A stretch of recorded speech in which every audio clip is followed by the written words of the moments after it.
Talking as a philosopher, but not on philosophy.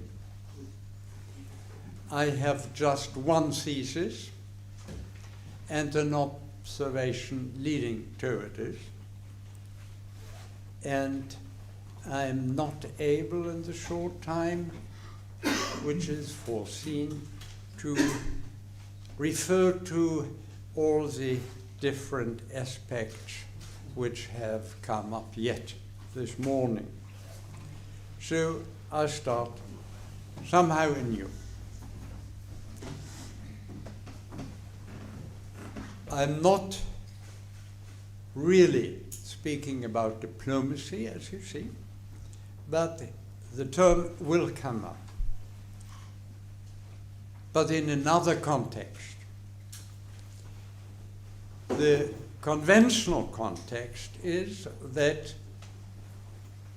cultural and political issues and so-called facts usually are considered in terms of territories. And what are territories? Territories in space are separated from each other, even opposed one to the other. And that leads toward a clash of civilization. The idea is already there, because my territory has a boundary with yours, and from on there, it's your territory. So where is overlapping? Where are the influences? That's why the Bulgarian historian Maria Todorova, and in fact a cultural philosopher from Bulgaria in the United States, has claimed for an alternative understanding of human histories, not separations in space, but flow of influences in time.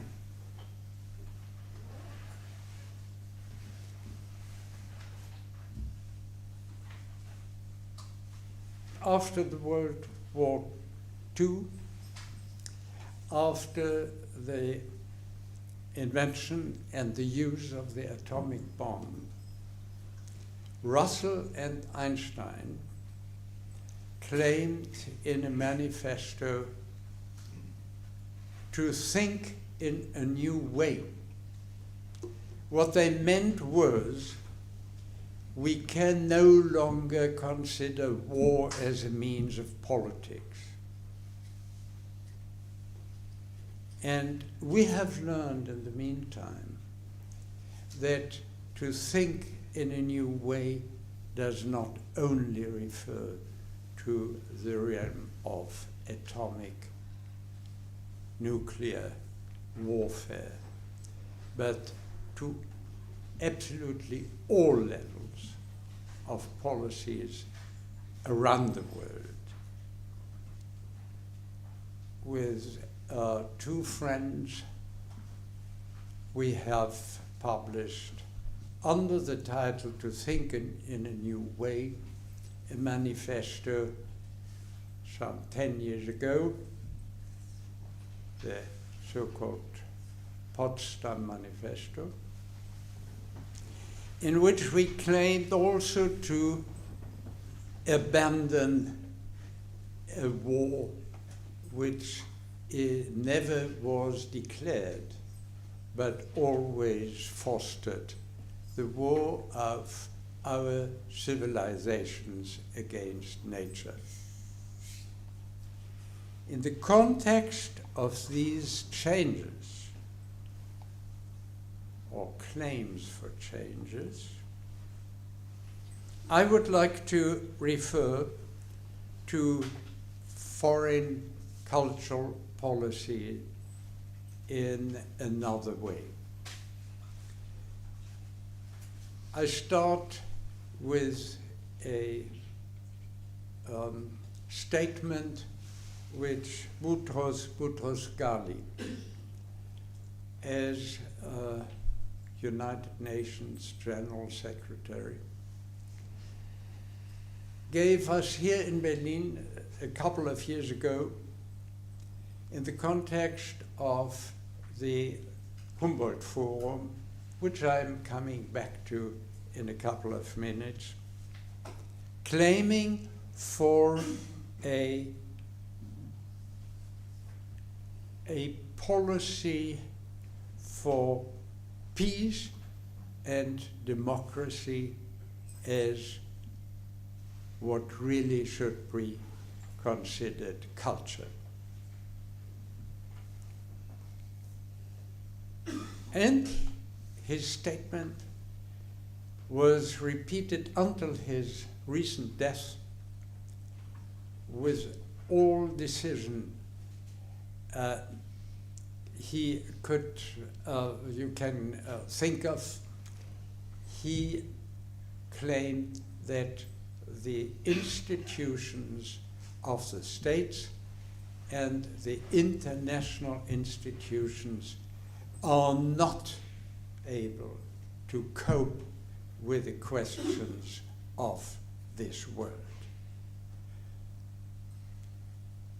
They may play, and they should play, a certain role, but we cannot count on these institutions in order to come to what we might call solutions, at least approaches which might cope with the problems of this world. It must be the civil society and its NGOs. So there we are on a completely different level of human relationships. And it is no longer that we accept that diplomacy or that states through diplomacy use culture as a tool, but that they might be given tasks in the service of these international relations which must come together on another level, on the level of NGOs, for instance. And we have this level, which is the one of, let's say, for instance, the activists for the global climate conferences, the treaty states of the Treaty of Rio, or I'll give you a few other examples. But at the same time, we need to find, to foster, to give privileges to all those relationships in this world. The ambassador of Maurice has referred to it. You have referred to it. Where people are able to really consider the other and learn something about ourselves.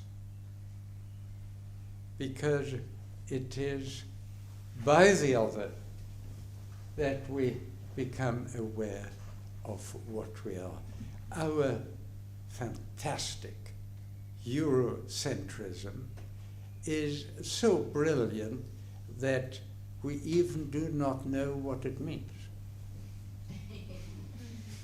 We are unable to realize where we think, where we act Eurocentristic, because we don't have the other perspective yet. And this, in addition to a number of levels which are quite unclear. We run around the world and preach the free market and even capitalism and democracy, but all these projects are very, very precious, much too precious to be distributed or fostered like this, but they all are even not finished in our own quarters. Nobody knows how to realize democracy. What we can claim and what we must commit ourselves to is to always obtain the maximum of democratic advantages in relation to the exact realistic situation of a given community. That is what we need. We must learn that all these instruments never will be perfect, but the perfect attitude is to never cess, never let opportunities to become more democratic slip out. That is perfect. And perfect is to ask oneself always, where are we? Did we advance? Did we not advance, or did we fall back? And the same is true for the market. There has been, believe me, I'm also an economist, and the market is a fantastic concept, never realized as such, always as a goal, as a convergence. And we now see this divergences in our capitalist societies make a real market and all the advantages it bears ever more difficult. So I was not astonished that some almost 20 years ago there came a criticism of our societies which claim to be democratic and practicing the free market, etc., came from South Asia. South Asia, specifically from the Institute for the Developing Countries from New Delhi. And they said, look at what happens in this world. There is ever more of, or let's say the other way around, ever less to be seen of the citizen, and he is replaced by the consumer.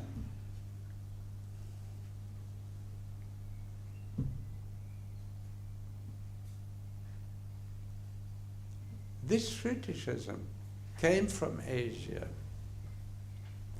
and it is one of the examples for what I mean by foreign cultural policies, to come together to try to realize, what do you mean? What do we mean? Where do we go? And what can we learn from each other?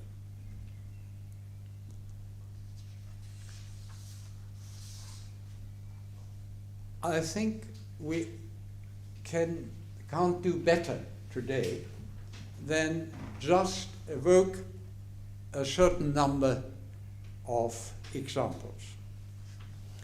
And you'll see that every example is quite different in method and field from all the others. There is a project in Europe originating in Berlin, Europa eine Seele geben, to give a soul to Europe. It was originally a sentence pronounced by Delors,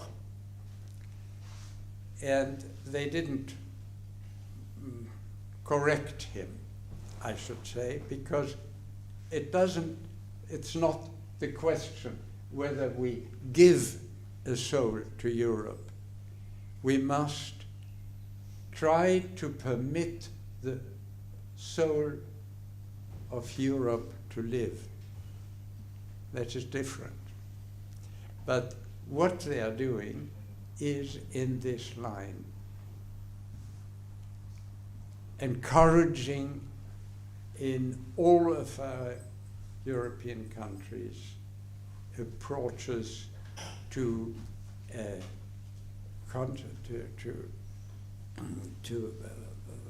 make efforts to come to a common consciousness on the grounds of the very local or the regional history and presence.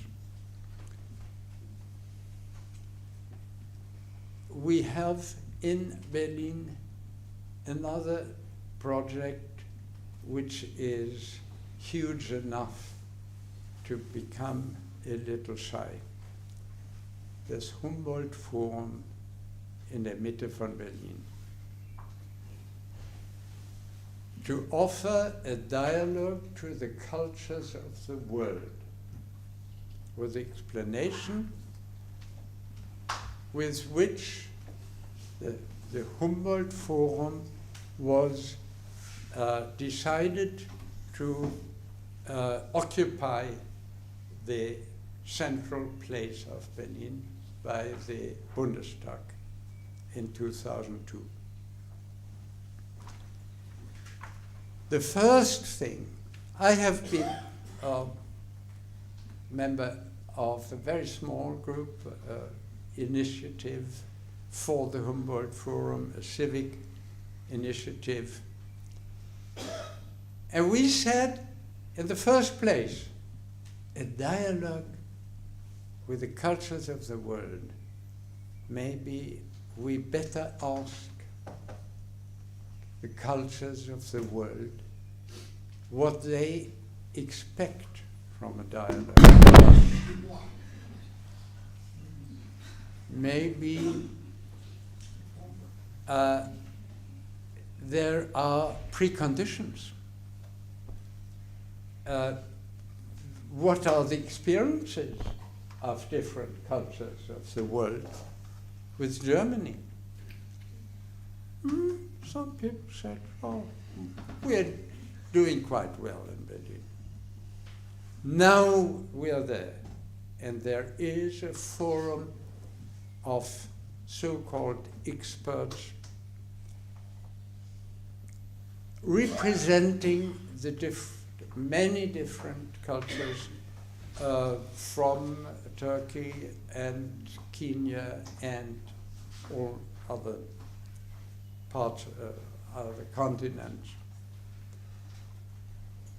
And they discuss, they try to change perspectives among each other.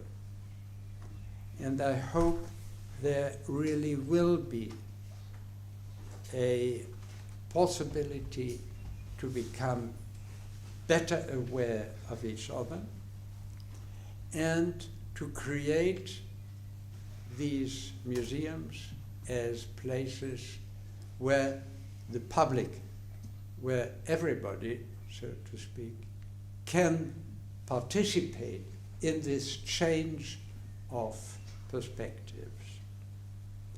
I think that is cultural foreign policy on another level.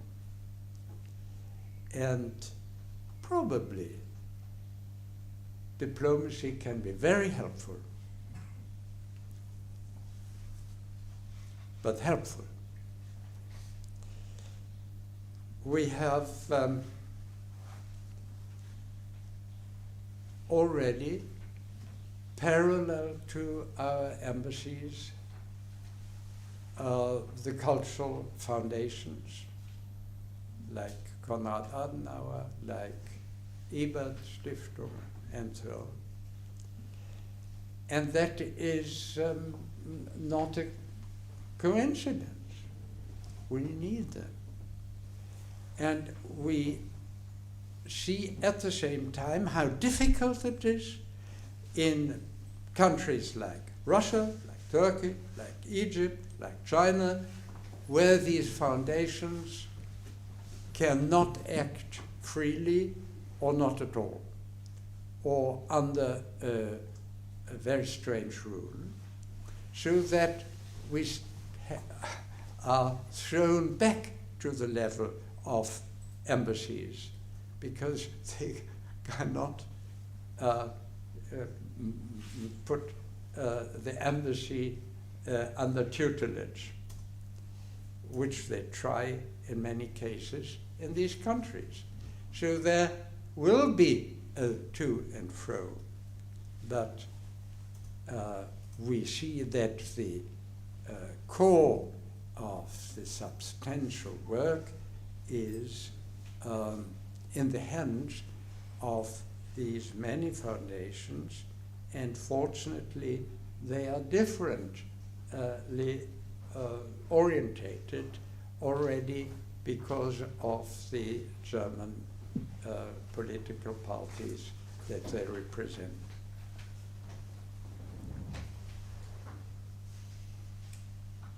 I give you another example. In the Jasper's lectures on matters of our time that I was able to create with the Land Niedersachsen,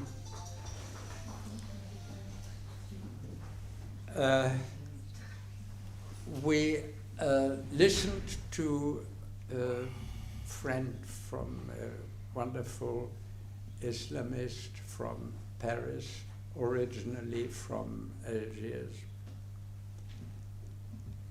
who gave us, my quest had been, couldn't we try to know more in 1999, 95, more about Islam?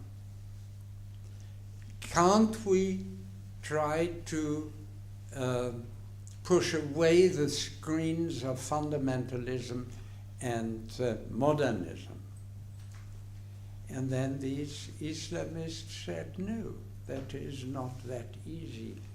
We also have a history which has been covering the real sources.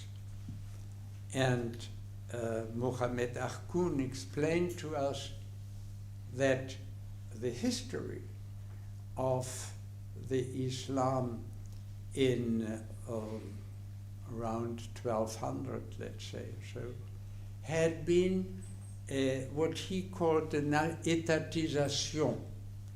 The religion became state-like and became dependent on the state in the same time as the state became dependent on the religion. So everything became very complicated. And we only need to come back behind. And then he said, But the interesting thing is, you know, that parallel to that, at the same time, in Christianity, exactly the same things happened. And then we created a group, Lebensraum Mittelmeer, for the UNESCO, in order to consider what happened and what can be evolved. I can go on for hours with examples like that, and they all are different, and that is what means a complex system, and that's why you need maybe sometimes a philosopher to have a look, not giving the guidelines. Thank you.